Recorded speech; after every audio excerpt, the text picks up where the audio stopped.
So today's video is on, can these Gelli prints be saved?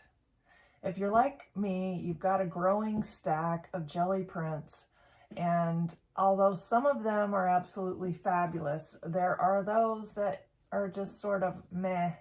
And rather than let them sit there, why not see if you can take them to the next level, save them, and if you can't, then you have the advantage of knowing that you have nothing to lose and you can take lots of chances and you might discover something absolutely fabulous. You're seeing some prints here that I wasn't in love with, and you know, can they be saved? Let's find out. I also cut some leaves from the yellow bell out front. I love the yellow bell. I don't usually talk about the leaves and how to choose them or what makes them successful. Let me move this off the plate. But I thought I might take the opportunity to show you right now. For instance, looking at this one, I know I'm going to need to trim that or else you won't see the leaf shape. This is better. You can really see the shapes of the leaves. And the other thing about these is that they're completely flat. So so you can press the plate down on top of them. This one's pretty good, but maybe a little bit of trimming. Now see, this one, I specifically wanted you to see because the shape you will get from this top one is not really leaf-like. So I'm not going to use that one unless I trim it. I'm going to trim this one right now. These will work for our purposes. And that's just a little bit of leaf information. So let's just do a little trimming here. I know nature does it best, but I also know that I won't like the print if the shape runs together.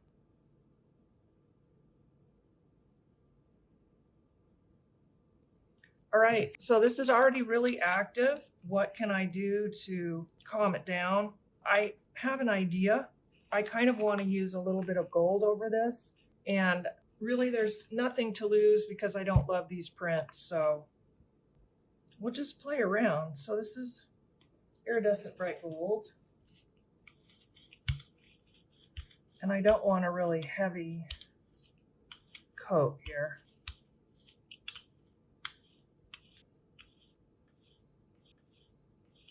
I'm cheating a little bit because I made some prints that I really loved and I wasn't paying attention to how I did them.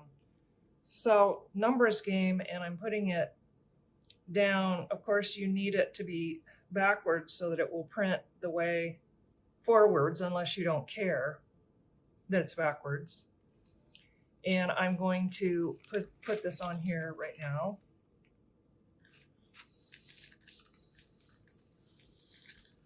As I was saying, I had a print that I really loved and I wasn't paying attention to the process while I was making it. And so I'm kind of trying to recreate that. So we'll see if I get close because I really loved that outcome. And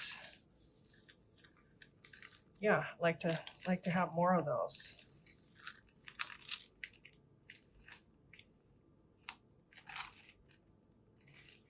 Oops. So look what I did. It's not backwards, it's forwards. So my numbers are backwards, but that's okay. So now I'm going to do some black, and then my goal is to have leaf ghosts to pick up on this print that we just did. So, oh, and it is 93 degrees in Phoenix right now. It is not 93 degrees in the house, obviously. And I already forgot the humidity, but it's like 32%, which is high for us, but it's pretty good Gelli printing humidity. Okay, so I'm going to put the vein side down because that's going to give me more ghosty information. That one's still kind of close together, but we'll see. Well, I guess that's a good demonstrating opportunity. And of course, you can try and separate it a little bit. And of course, I see an empty space, so I have to fill it with, just use some Duplo.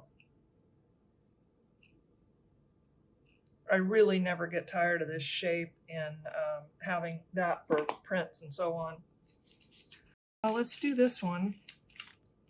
Poor thing. And we'll see what that looks like.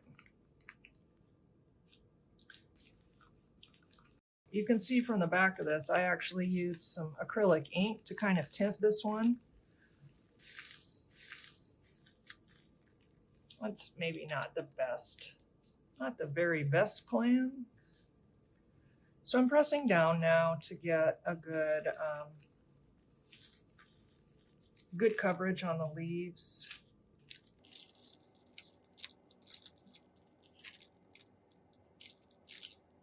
That's interesting. I really do love doing this because, you know, there's nothing to lose. And boy, can you make some cool stuff when you lose the fear of failure.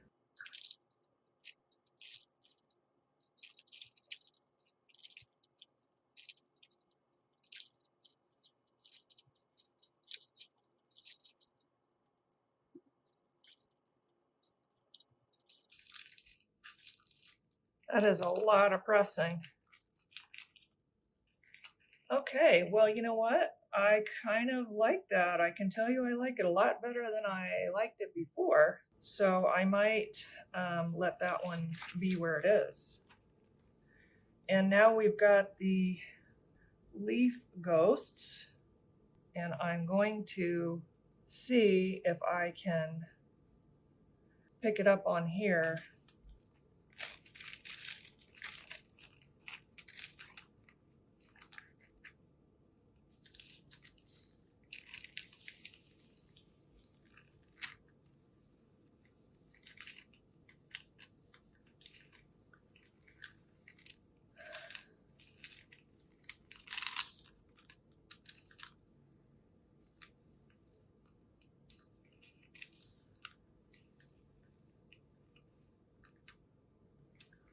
Well, that is not what I was hoping for. But, you know, that's okay.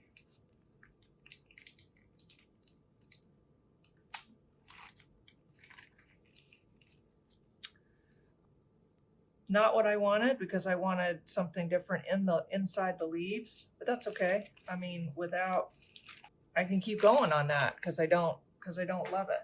But what I do have to do is clean off the plate.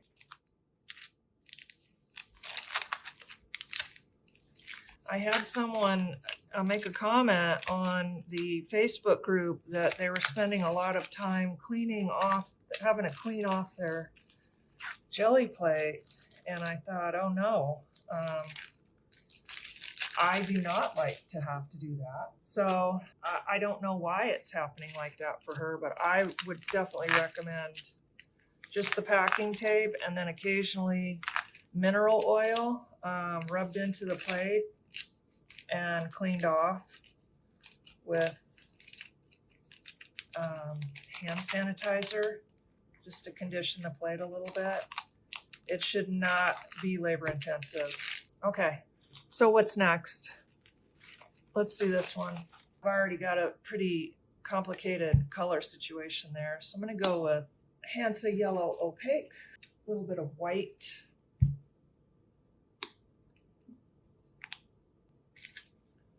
Sprayer that out.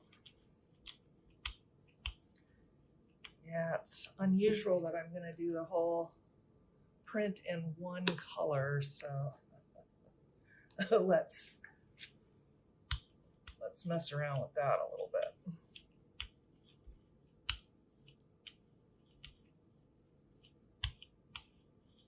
Interesting patterning there on the plate. I don't know why it's doing that. All right, so this time I think I'm going to do leaves. And we're going to also put the screen over that.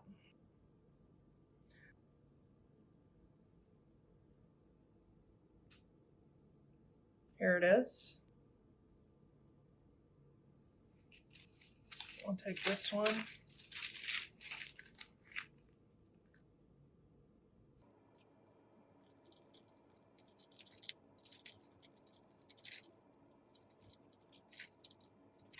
Really kind of hard to see the leaf shapes there.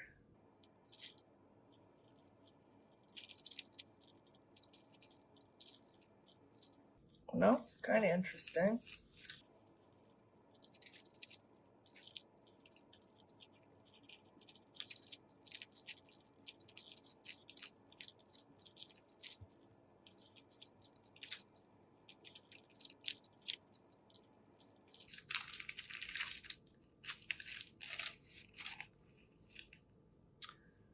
Okay, well, that's interesting.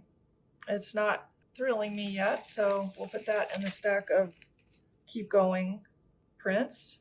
This is interesting, although this is a little bit juicy to, well, I can pick it up, but I wouldn't put paint over it right now. So I need a dark print to pick this up. And most of these are quite light. But we could try this one.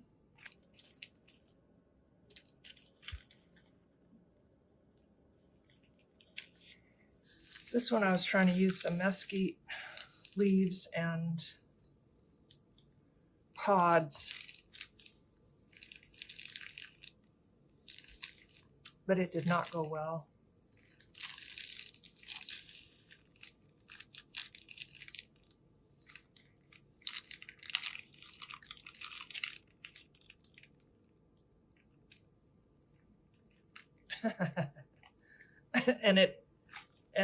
and that continues, although that's beautifully textured. But we're going to need one more go at this, and I think I'm going to try and do it with a strong blue contrast, so let's do that next.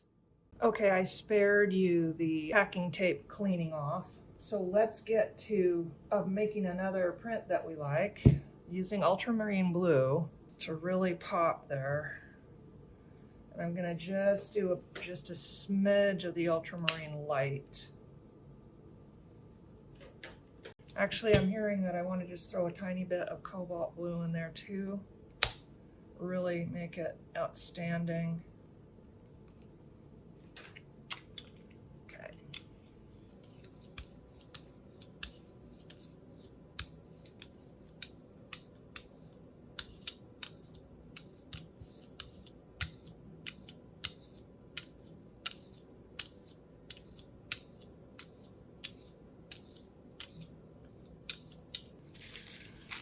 Okay, so let's just go straight up leaves this time. Leaves and Legos, perhaps. I do love the shape of these leaves. I also love the red pistache, and I'm so excited because I always took my neighbor's leaves, and now I have, planted a red pistache tree in my own yard. So pretty excited about that. And I'm just gonna pop a little Duplo in there. Okay, let's see what happens.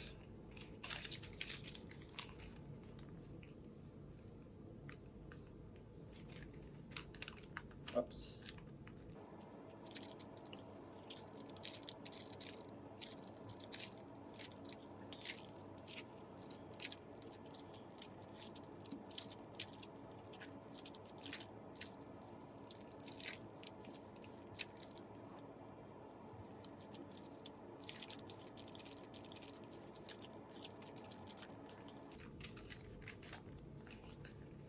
Okay,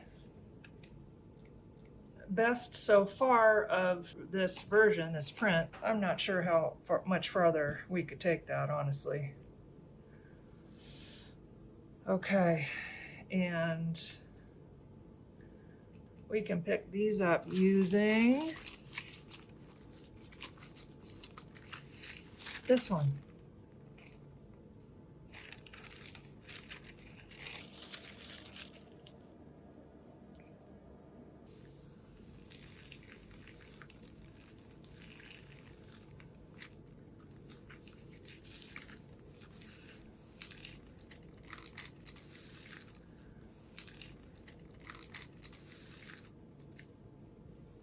And let's see how this looks.